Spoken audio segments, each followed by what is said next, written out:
We're here with Mayor Oded Ravivi here in Efrat, which is considered a settlement city, and it's the first place I've been where there's no wall at all, and Palestinians go to the same shopping center as Israelis. And this morning we were at the wall, and I just thought, this is the solution: a wall. Let's give up. And just accept that there has to be cement barriers between these two people. But you take a totally different approach and have been meeting with Palestinians, trying to create a universe that goes beyond walls and solves problem by getting to know each other. I think basically my approach says that fences, walls, they only create a sense of security. They don't really provide security. In order to provide security, there's no shortcut but building a bridge of trust and relationship with your neighbors, because at the end of the day, you might be surprised with the reality which is created behind the wall, and then you don't know it's coming. And what we're trying to do on a daily basis is try and build those bridges. And I can just give you one example where I invited some Palestinians to my house for breakfast, and we socialized and we discussed current issues and discussed local relevant issues like water and sewage and food supplies and transportation. And the outcome of that social event was that the following day they were actually arrested by the Palestinian Authority under the accusation that they were negotiating peace with the Zionist enemy without having being nominated or being empowered to do so.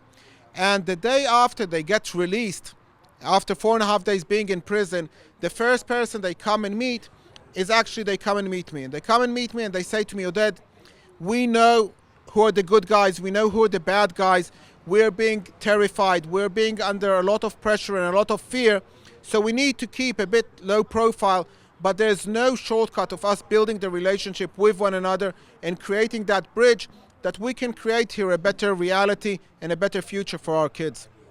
Well, I gotta say, as an outsider, as an outsider, I keep hearing these stories where there's hope for a negotiation.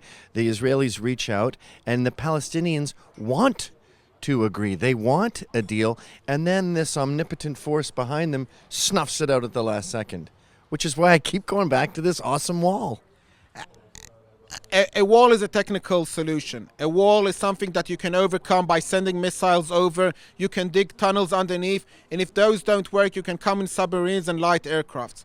At the end of the day, you're right. We are governed by extremists who come and influence every single time and try by terror, frightening the mass amount of people who, as far as I understand, the vast majority want to live a peaceful life. And it's our duty, it's our job to try and identify those sane majority, normal people, and try and see how we engage with them, eliminating the small extremists who create a lot of noise and sometimes confuse us as to who is the majority and who is the minority.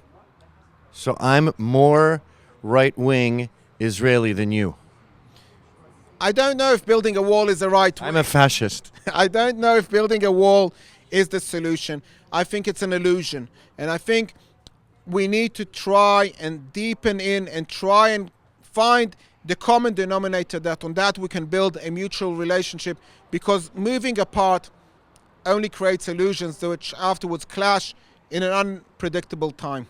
Thanks for joining us, and check out more videos daily on rebelisrael.com.